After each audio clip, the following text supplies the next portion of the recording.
ரேஷன்ல பொங்கல் தொகுப்பு கொடுக்குறாங்களா, போய் வாங்கி வரலையா? பொங்கல் தொகுப்பா? சரி சரி வாங்கிட்டு வரேன்.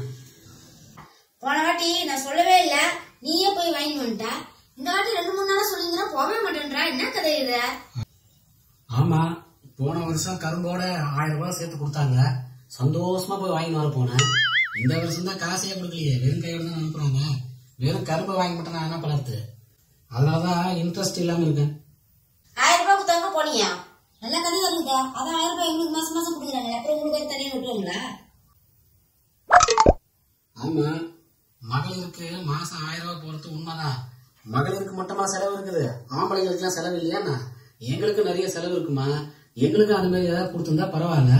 எங்களுக்கு இந்த மாதிரி வருஷத்துல ஒரு தடவை கொடுக்கறது வச்சுதானே நாங்களே ஃபீல் பண்றோம். 1000 கமிட்மெண்ட் இருக்கு எங்களுக்கும். கொடுத்திருந்தா சந்தோஷமா தான் இருக்கும். அதனால ஒரு ஆர்வமே இல்லாம சொல்லிக்கிறேன்.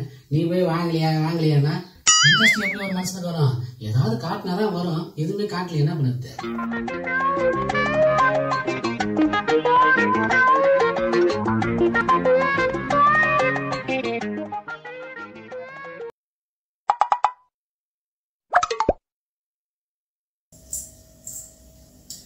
நடா ரேஷனுக்கு போன அரிசியும் சர்க்கரையும் தான் கரும்பு.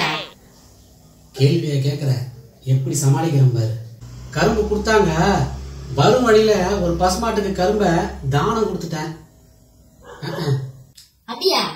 பசுமாட்டுக்கு தானம் கொடுத்து நல்லதுதான். ஆமா, நீ சாமியாரையும் ஜோசியத்தை நம்பவே மாட்டிய.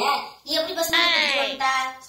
அது ஒண்ணு இல்ல, நேத்து ஒரு புக்ல ஒரு சாமியார் பரிகாரம் ஒண்ணு போட்டிருந்தாரு. முழு கரும்பை பசுமாட்டுக்கு தானமா கொடுத்தோம்னா குடும்பத்துக்கே ராஜயோகம் வருமா?